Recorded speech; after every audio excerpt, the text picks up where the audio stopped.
தமிழ் முஸ்லீம் வரலாறு.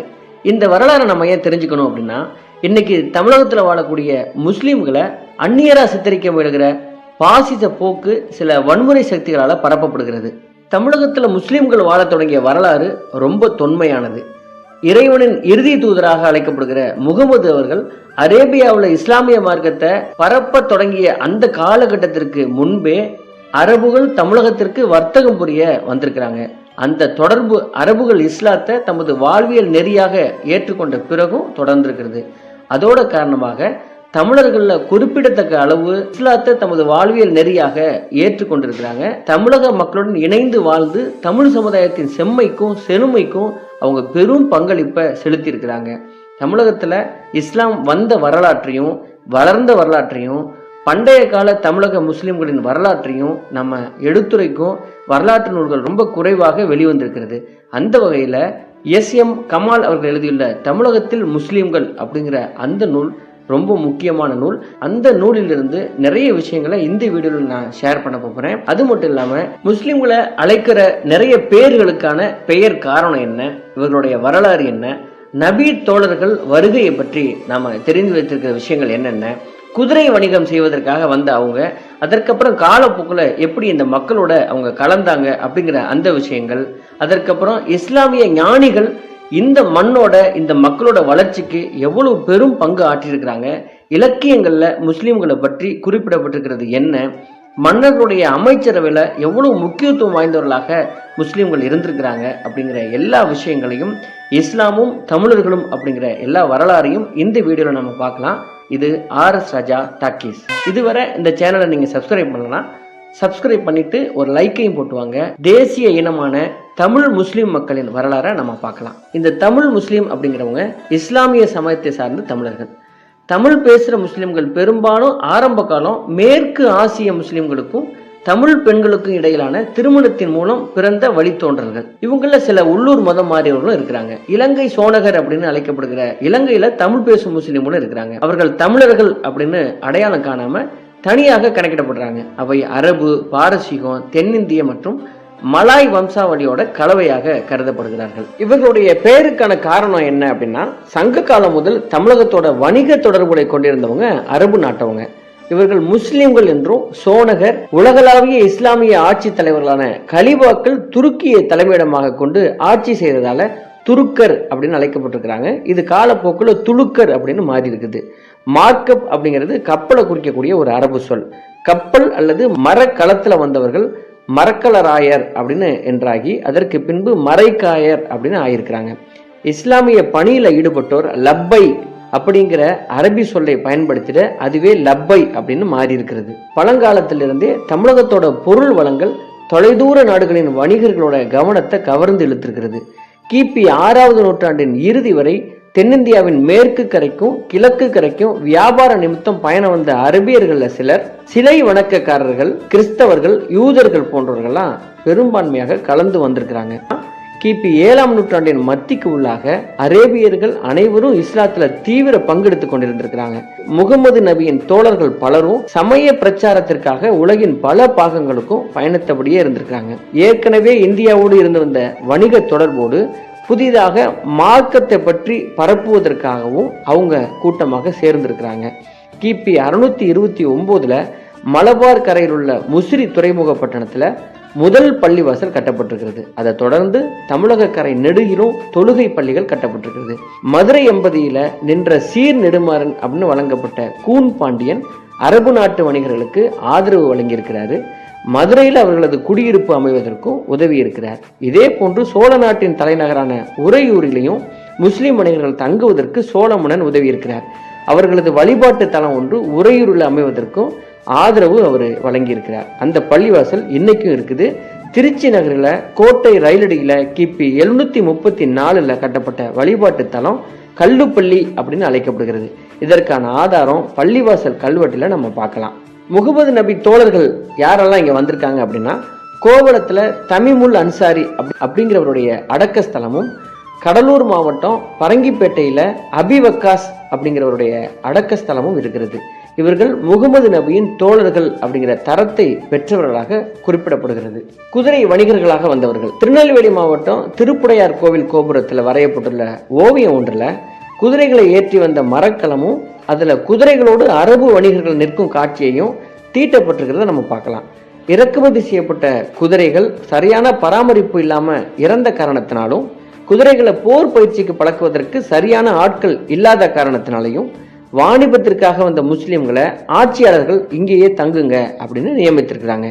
முஸ்லிம் வீரர்களின் திறமையையும் வீரத்தையும் நேர்மையையும் கண்ட மன்னர்கள் அவர்களை குதிரைப்படை தலைவர்களாகவும் நியமித்திருக்கிறாங்க. முஸ்லிம் குதிரை வீரர்கள் தங்குவதற்கு ஒதுக்கப்பட்ட பகுதிகள் தான் முதல்ல பாளையம் அப்படின்னு அழைக்கப்பட்டிருக்கிறது. திருப்பெருந்துறை சிவன் கோவிலில் உள்ள மண்டபத்துல ஒரு தூணுல குதிரை வீரர் சிலை ஒன்று உள்ளது. அந்த சிலைக்கு குதிரை ராவுத்தர் அப்படின்னும் அம்மண்டபத்திற்கு குதிரை ராவுத்தர் மண்டபம் அப்படின்னும் பெயர் இருந்திருக்கிறது. கள்ளக்குறிச்சியில் உள்ள திரௌபதி அம்மன் கோவிலின் வாசல்ல தலைப்பாகை தாடியுடன் கூடிய ஒரு காவல் வீரனின் சிலை உள்ளது. அதன் பெயர் முத்தியாலு ராவுத்தர். சரக்குகளோடும் குதிரைகளோடும் வாணிபத்திற்காக வந்தவர்களும் அவர்களுக்கு ஏவல் புரிய வந்தவர்களும் இங்கேயே தங்கியிருக்கிறாங்க. மன்னர்களுடைய வேண்டுதலுக்கு ஏற்ப திருமண உறவுகளையும் அவங்க அதற்கப்புறம் அமைத்திருக்கிறாங்க. இஸ்லாமிய நெறிமுறைகளை ஏற்றுக்கொண்ட அவர்களது வாழ்வு தமிழகத்துல தொடர்ந்து இருக்கிறது. பண்டைய காலத்துல இந்துக்களும் முஸ்லிம்களும் எவ்வளவு ஒற்றுமையாக ஒண்ணுக்கு ஒண்ணு உதவியாக அவர்கள் சேர்ந்து வாழ்ந்திருக்காங்க அப்படின்னா, தமிழக மன்னர்கள் இஸ்லாமியரின் தொழுகைக்காக பள்ளிவாசல்கள் கட்டிக்கொள்ள நிலத்தை தானம் செய்வதற்கும் வரி விலக்கும் அளித்ததற்கும் நிறைய சான்றுகள் உள்ளன. ராமநாதபுரத்திலிருந்து கீழக்கரை செல்லும் வழியில உள்ள திருப்புல்லானியில வைணவ கோயிலான ஜெகநாதர் சுவாமி கோயில் இருக்கிறது. இந்த ஆலயத்துல கீழச்செம்பி நாட்டு பௌத்திர மாணிக்க பட்டணத்து கீழ்ப்பால் சோனக சாமந்த பள்ளிக்கு இறைலி வரி விலக்குடன் மானியம் ஆக கொடுத்த நிலங்கள் பற்றிய மாரவர்மன் சுந்தர பாண்டியனின் கல்வெட்டினை நம்ம பார்க்கலாம். ஆற்காடு நவாப்புகள் தமிழ்நாட்டின் பல பகுதிகளை 16ஆம் நூற்றாண்டிலிருந்து 19ஆம் நூற்றாண்டு தொடக்கம் வரைக்கும் ஆட்சி செய்திருக்கிறார். சென்னையில மயிலாப்பூர்ல உள்ள கபாலீஸ்வரர் கோவில் திருக்குளம் இருக்கும் இடத்தை அவர்களே கொடுத்திருக்கிறாங்க. ஆண்டுதோறும் நடைபெறும் கோவில் விழாவில் ஆற்காடு நவாபுக்கு மரியாதை செய்யப்பட்டு வந்திருக்கிறது. அதற்கு காரணம் கோவிலுக்கு தெப்பக்குளம் கட்டக்கூட இடம் இல்லாமல் இருந்தது. உடனே ஆற்காடு நவாபு தங்களுக்கு சொந்தமான தெப்பக்குளத்தை கோவிலுக்கு கொடுத்து உதவி இருக்கிறார். ஆண்டுக்கு 3 நாள் மட்டும் முகரம் விழாவுக்காக முஸ்லிம்கள் இதை பயன்படுத்துவாங்க. மற்ற நாட்களில் கோவில் பயன்படுத்தி கொள்ளும் வகையிலையும் ஏற்பாடு செய்திருக்கிறார். இதற்கு நன்றி தெரிவிக்கும் வகையில் இன்னைக்கு வரைக்கும் ஆற்காடு நவாப் குடும்பத்தினருக்கு கோவில் சார்பில் மரியாதை செலுத்தப்பட்டு வருகிறது. திருவல்லிக்கேணி திருவெற்றீஸ்வரன் கோவிலில் கட்ட ஆற்காடு நவாப் தான் இடம் கொடுத்திருக்கிறாரு. கோவிலின் பராமரிப்புக்காக பல்வேறு மானியங்களும் கொடுத்து வந்திருக்கிறார். அரபு வணிகர்களாக வந்த முஸ்லிம்கள் அவருடைய குடியிருப்புகள் மன்னர் காலத்தில் எங்க இருந்தது அப்படின்னா, இஸ்லாமியரின் அரபு வணிகர்களது குடியிருப்புகள் சோழ நாட்டிலையும் பாண்டிய நாட்டிலும் பல பகுதிகளில் எழுந்திருக்கிறது. அவை 5 வண்ணம் என மக்களால் அழைக்கப்படுகிறது. இந்த 5 வண்ணம் ஒன்று நாகப்பட்டினத்துக்கு அருகில் அமைந்திருப்பதை தனி பாடல் ஒன்றின் மூலம் நம்ம தெரிந்து கொள்ள முடிகிறது. பாண்டிய நாட்டின் தென்பகுதியான நாஞ்சில் நாட்டில் திருவிதாங்கோடு அருகில 5 வண்ணம் அப்படிங்கிற பெயரிலேயே ஒரு சின்ன ஊர் இன்றைக்கும் நிலைத்திருக்கிறது. இந்த குடியிருப்புகளில் வாழ்ந்த அந்த அராபிய இஸ்லாமியர் நாளடைவில் வணிகத்துடன் மட்டும் இல்லாமல் சமுதாய நிலைகளையும் தங்களை தொடர்பு படுத்தி கொண்டு கலந்து தமிழ் முஸ்லிம்கள் அப்படிங்கிற புதிய பெயரினை பெற்றாங்க. வாணிபத்திற்கு அவர்கள் பயன்படுத்திய வாய்மொழியான தமிழ் இப்போது அவர்தம் வழித்தோன்றர்களின் தாய்மொழியாகவே மாறி இருக்கிறது.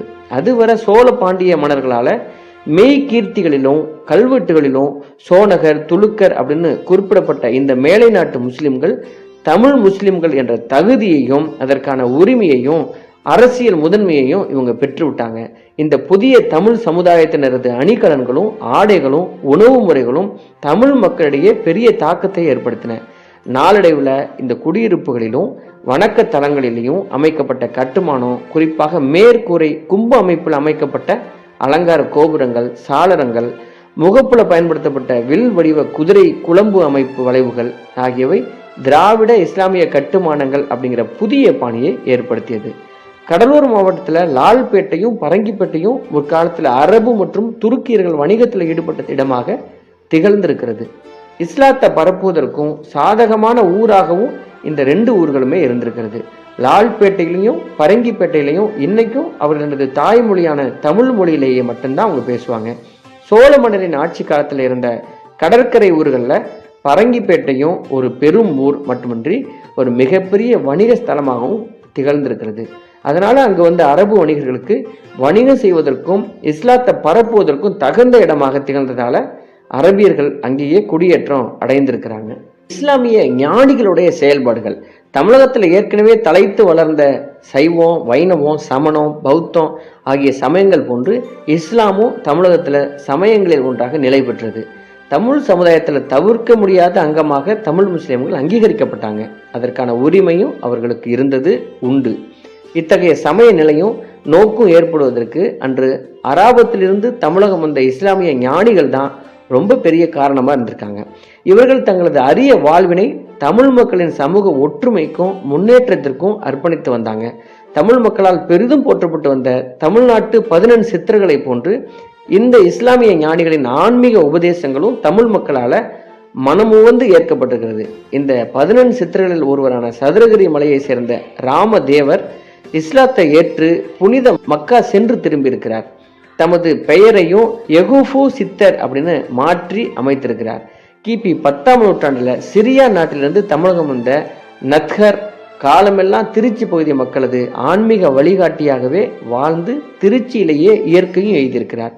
இவரை அடுத்து தென்பாண்டிய நாட்டிற்கு வந்த செய்யிது இப்ராஹிம் மொரோக்கோவில் பிறந்து இஸ்லாத்தை பரப்புவதற்காக கிபி 1142 இந்தியாவுக்கு வந்தார். பாண்டிய மன்னர் குலசேகரன் சார்பாக மற்றொரு பாண்டிய மன்னர் விக்ரமனுடன் போரிலையும் ஈடுபட்டிருக்கிறார். இந்த போரின் விளைவாக அரசாட்சி சையத் இப்ராஹிம் கையில வந்திருக்கிறது. தமிழ்நாட்டின் ஒரு பகுதியை அரசாண்ட முதல் முஸ்லிம் மன்னர் இவர்.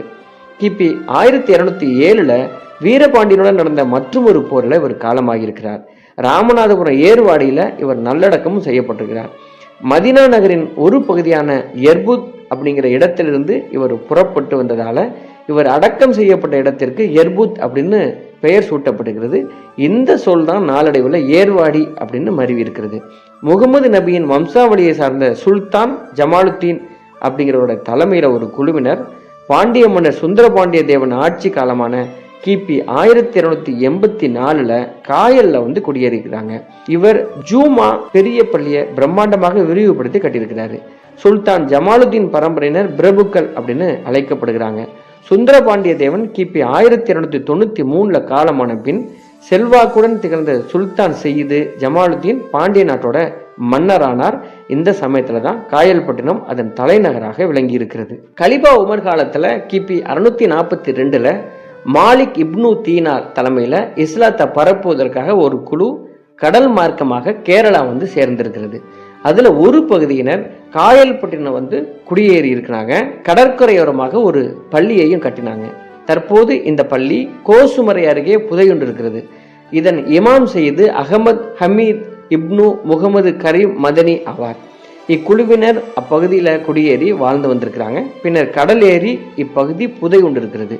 கிபி 842 எகிப்து தலைநகர் கெய்ரோவில் கலிபா அல்வாதிக் ஆட்சி காலத்துல கலிபா அபூபக்கர் வம்சாவளியை சார்ந்த முகமது கல்ஜி தலைமையில் ஒரு குழுவினர் எகிப்துல மன்னரின் புதிய கொள்கையை ஏற்க மறுத்து கடல் மார்க்கமாக ஜெயவீர ராஜகாரு வேந்தர் காலத்துல காயல்பட்டினம் சேர்ந்திருக்காங்க. இவர்கள் இந்நகரில் கிபி 843 ஜூம்வா பெரிய பள்ளியை கட்டியிருக்கிறாங்க. கிபி 7ஆவது நூற்றாண்டிற்கு பிறகு தென்னிந்திய மக்கள் வெளிநாட்டு தொடர்புகள் மூலமாக என்னென்ன நன்மைகளையும் லாபங்களையும் பெற்றார்களோ அவை அனைத்தும் அந்த பகுதியில் வாழ்ந்த முஸ்லிம்கள் மூலமாகத்தான் வந்தடைந்தன அப்படிங்கிறது யாருமே மறுக்க முடியாது. வரலாறும் அதை தான் சொல்லுது. ஆட்சி பொறுப்பில் இருந்த முஸ்லிம் மன்னர்கள் இஸ்லாமிய பிரச்சாரத்திற்காக எதுவும் செய்ததாக எந்த விதமான தடயங்களையும் யாரும் கண்டுபிடித்து சொல்ல முடியாது. இந்த சுல்தான்கள் ஆட்சிக்கு பல நூற்றாண்டுகளுக்கு முன்பே மதுரையிலையும் தமிழ்நாட்டின் இதர பகுதிகளிலையும் முஸ்லிம் பொதுமக்கள் வாழ்ந்து வந்திருக்கிறாங்க. இலக்கியங்கள்ல பதிவு செய்யப்பட்டிருக்கிற முஸ்லிம்கள் ராவுத்தர் அப்படிங்கிற சொல் மரியாதைக்குரியதாக மதிப்புடையதாக தமிழ் மக்களால பாவிக்கப்பட்டது. தங்களது கடவுள்களுடைய கோலத்தையே ராவுத்தர் கோலத்துல கற்பனை செய்து மகிழ்ந்திருக்கிறாங்க. தமிழர்கள் முருக கடவுளை சூர் கொன்ற ராவுத்தனே மாமயிலேறும் ராவுத்தனே அப்படின்னு அருணகிரிநாதர் இயற்றிய கந்தர் அலங்காரமும் கந்தர் கவி வெண்பாவும் வர்ணிக்கிறது.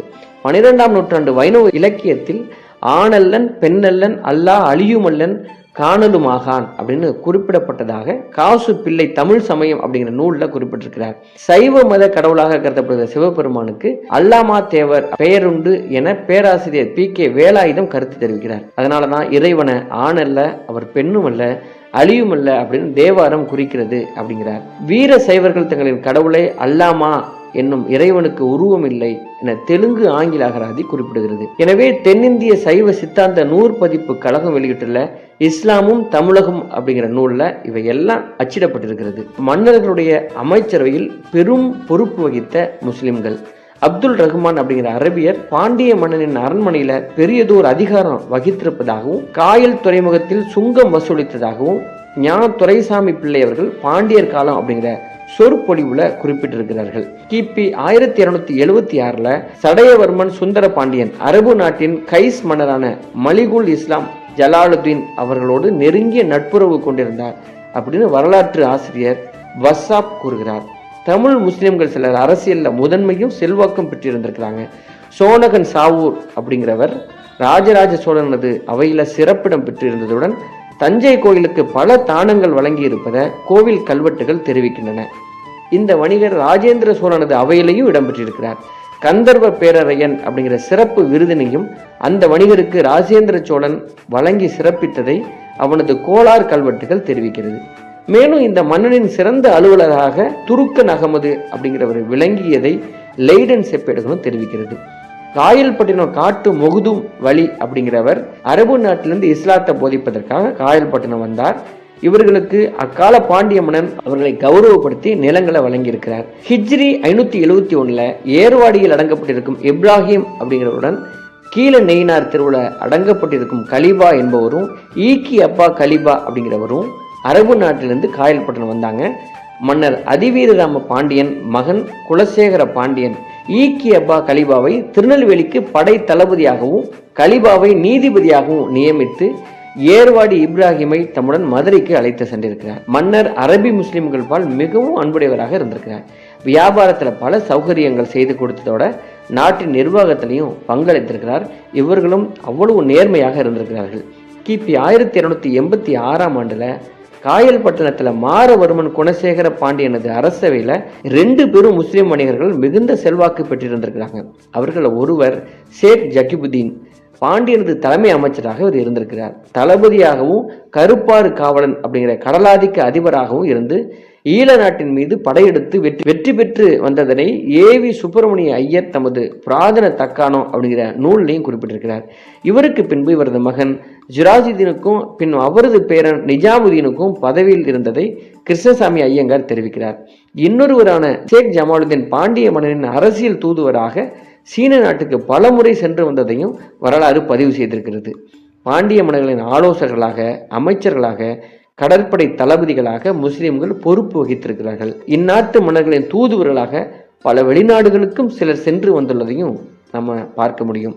அரசாங்க வருவாயை பெருக்கும் வணிகர்களாகவும் போர் வீரர்களாகவும் இந்த மண்ணுக்காக ரத்தம் சிந்தி இருக்கிறார்கள். தன்னுடைய இன்னுயிரையும் ஈர்ந்திருக்கிறார்கள். இது போலவே 17ஆம் நூற்றாண்டுல மிகச் சிறப்புடன் அரசோச்சிய சேது மன்னர் ரகுநாத கிழவன் சேதுபதியின் நல்ல அமைச்சராக வள்ளல் சீதக்காதி அப்படிங்கிற ஷேக் அப்துல் காதர் மரைக்காயர் விளங்கியிருக்கிறார். டச்சு கிழக்கிங்கிய ஆவணங்கள் இதை தெரிவிக்குது. இந்த விதம் அரசியல்ல தமிழ் முஸ்லிம்கள் முதன்மை பெற்றிருந்ததையும் அதன் காரணமாக சோழ பாண்டிய மன்னர்கள் மட்டும் இல்லாம மறவர் சீமை சேதுபதிகள், மதுரை நாயக்க மன்னர்கள், தஞ்சாவூர் நாயக்க மராட்டிய மன்னர்கள் ஆகியோரது ஊக்குவிப்புகளோட தமிழ் முஸ்லிம்கள் அந்த பெருமைக்கு அவர்கள் என்றைக்கும் தகுதி உள்ளவர்களாகவும் விளங்கியதே பல வரலாற்று சான்றுகள் எடுத்து காட்டுகின்றன. பாண்டிய மன்னனின் படையில 20,000 முஸ்லிம்கள் சேவையாற்றி வந்திருக்கிறாங்க. இப்னு பதூதா அப்படிங்கிற யாத்ரிகர் தன்னுடைய குறிப்பில் இதை எழுதியிருக்கிறார். இந்துக்களுக்கும் முஸ்லிம்களுக்கும் பெரிய விரோத போக்க உருவாக்க நினைக்கிற பாசிச சக்திகளும் மனித விரோதிகளும் ஒரு விஷயத்தை கண்டிப்பா அறிந்து கொள்ளணும். நாம பெரிதும் மதிக்கிற விவேகானந்தர் அவர்கள் முஸ்லிம்களை பத்தி சொல்லியிருக்கிற விஷயம் என்னன்னா, இந்தியாவின் மாபெரும் ஆன்மீக அறிஞர்கள் ஒருவரான சுவாமி விவேகானந்தர் இந்த மாதிரி குறிப்பிடுகிறார். முகமதிகளின் வருகை ஒடுக்கப்பட்டோர் முதல் ஏழைகள் வரை ஈடேற்றம் தருவதாக அமைந்தது. இதனாலதான் நமது மக்கள்ல 1/5 முஸ்லிம்களாக ஆகி உள்ளவர்கள். யாரும் அவங்கள கட்டாயப்படுத்தி ஆக்கல. வாளால் இந்த வேலை நடைபெறவில்லை, வாளும் நெருப்பும் இந்த வேலையை செய்தது அப்படின்னு சொல்றது உங்களுடைய பேதமையின் உச்சமாகத்தான் இருக்கும். உயர் சாதிய மனிதர் நடமாடும் அதே வீதியில செல்வதற்கு தாழ்த்தப்பட்டவருக்கு அனுமதி கொடுக்கப்படாத நான் பார்த்தேன். ஆனால் அவன் தனது பெயரை முகமதிய பெயராக மாற்றிக்கொண்டால் இந்த சிக்கல் இருக்காது. இதனால தான் தன்னுடைய சுயமரியாதைக்காகவும் தான் அந்த கொள்கையை ஏற்றுக்கொண்டதற்காகவும் மக்களே விருப்பப்பட்டு இஸ்லாம் மதத்திற்கு அவங்க மாறினதாக விவேகானந்தர் அவர்கள் பதிவு பண்ணியிருக்கிறார். தமிழர்கள் இஸ்லாத்தை தழுவுவது 7ஆம் நூற்றாண்டிலிருந்து தொடர்ந்து நடைபெற்று வந்திருக்கிறது. இது குறித்து விரிவாக கூட்டாக ஆய்வு செய்துள்ள அலிகர் மற்றும் உஸ்மானியா பல்கலைக்கழகத்தின் முன்னாள் இணைவேந்தரும் வரலாற்று ஆசிரியருமான பேராசிரியர் KM பகாவுத்தீன் அப்படிங்கிறவரும், கொல்லம் பல்கலைக்கழகத்தின் வரலாற்றுத்துறை பேராசிரியரான முனைவர் MS ஜெயபிரகாஷ் ஆகியோர் தமிழகத்தில் 3 அல்லது 4 கட்டங்களாக இஸ்லாம் பரவியது அப்படின்னு குறிப்பிடுறாங்க. இஸ்லாம் தமிழகத்தில் முதலாக பரவிய காலத்தில் கிபி 650 750 சமண மதம் பெரும் நெருக்கடியை சந்தித்து கொண்டிருந்தது. தமிழகத்தில் இஸ்லாம் பரவுவதற்கு எந்தவித முட்டுக்கட்டைகளும் இருக்கவில்லை என்றும் அவர்கள் தெரிவிக்கிறாங்க. இஸ்லாம் மனிதர்களுடைய ஏற்றத்தாழ்வை கற்பிக்காததால சமணர்களும் பௌத்தர்களும் அந்த மார்க்கம் பரவுவதை எதிர்க்கவில்லை என்றும் கேரளாவின் தலை சிறந்த வரலாற்றாசிரியர்கள் பட்டியலில் இடம்பெற்றுள்ள அவர்கள் இருவரும் குறிப்பிட்டிருக்கிறாங்க. தமிழ் சமுதாயத்தோட தனிப்பெரும் சிறுபான்மையினராக விளங்கிய தமிழ் முஸ்லிம்கள் தங்களது தாய்மொழியாக கொண்ட தமிழுக்கு ஆற்றியுள்ள தொண்டுகள் ரொம்ப பெரியவை. கிபி 15ஆம் நூற்றாண்டு முதல் 18ஆம் நூற்றாண்டின் தொடக்கம் வரைக்கும் தமிழகத்தின் ஆட்சியாளராக விளங்கிய நாயக்க மன்னர்களும் தஞ்சை மராட்டியர்களும் தமிழை புறக்கணித்து அவர்களது தாய்மொழியான தெலுங்கையும் மராட்டிய மொழியையும் வளர்ச்சி பெற செய்ததால தமிழ் மொழியில தேர்ந்து பல புதிய இலக்கிய படைப்புகளை முஸ்லிம்கள் யாத்து மகிழ்ந்திருக்கிறாங்க. தமிழ் முஸ்லிம்களது முதல் இலக்கியமான 1000 மசாலா அப்படிங்கிற அதிசய புராணம் கிபி 1572 மதுரை தமிழ் சங்கத்தில் அரங்கேறி இருக்கிறது. இதை தொடர்ந்து தமிழ் யாப்பு இலக்கண வழியிலான புராணம், கோவை, கலம்பகம், அந்தாதி, பிள்ளை தமிழ், திருப்புகழ், குறவஞ்சி, பல்லு அப்படின்னு 2000க்கும் மேற்பட்ட தமிழ் இலக்கியங்கள் தமிழ் முஸ்லிம்களால் படைக்கப்பட்டு தமிழின் வளமைக்கும் பெருமைக்கும் அணி சேர்த்திருக்கிறது. குறிப்பாக தக்கலை பீர் முகமது அப்பா, கோட்டாறு ஞானியார் சாஹிபு, காயல் காசிம் புலவர், குணங்குடி மஸ்தான் சாஹிபு, தொண்டி மோனகுரு மஸ்தான், அருள்வாக்கி அப்துல் காதர் புலவர் ஆகியோரது இன்னிசை பாடல்களும் ராமநாதபுரம் இப்ராஹிம் சாஹிபு போன்றவருடைய நாடக நூல்களும் பெருமை மிகு பட்டியலில் இடம்பெற்றவை. இந்த படைப்புகளுடன் அரபு, பார்சி, உருது ஆகிய மொழி புலன்களிலிருந்து பெற்ற தங்களது புலமை திறனை அந்த மொழிகளின் வடிவங்களான நாமா, கிஷா, முனாஜாத் அப்படிங்கிற புதிய இலக்கிய வடிவங்களையும் தமிழ் மொழியில புகுத்தி இருக்கிறாங்க. இதன் காரணமாக அந்த மொழிகளின் சொற்கள் ஏராளமான எண்ணிக்கையில தமிழ் வழக்கில் திசை சொற்களாக கலந்து தமிழோட வளமைக்கு ஊட்டம் அளித்திருக்கிறது. அதோட வளர்ந்து வரும் மொழிக்கு உதவுகிற வகையில இந்த இலக்கிய வடிவங்களும் இன்னும் பல புதிய இலக்கிய வடிவங்களும் முன்னோடியாக விளங்கி இருக்கிறது. தமிழ் முஸ்லிம்கள் இந்த மண்ணோட வளர்ச்சிக்கும் மக்களோட வளர்ச்சிக்கும் தங்களுடைய வரலாறையே அர்ப்பணித்திருக்கிறார்கள். அப்படிப்பட்ட பெருமை மிகு இனமான தமிழ் முஸ்லிம்களை நம்மிடமிருந்து பிரிப்பதற்காக சில நரிகள் நம்மிடையே கலந்திருக்கிறத நம்ம இனம் கண்டுகொள்ளணும். அப்படிப்பட்ட மனித விரோதிகள், பாசிச போக்கு உள்ளவர்களை நம்ம தோலுரிக்கணும். அப்படின்னா இந்த பெருமை மிகு தமிழ் முஸ்லிம்களோட வரலாறை நம்ம அறியணும். அதற்காக தான் இந்த வீடியோ இப்போ நமக்கு அவசியமாகப்படுகிறது. இதுவே பெருமை மிகு தேசிய இனமான தமிழ் முஸ்லிம்களின் வரலாறு. நன்றி, வணக்கம்.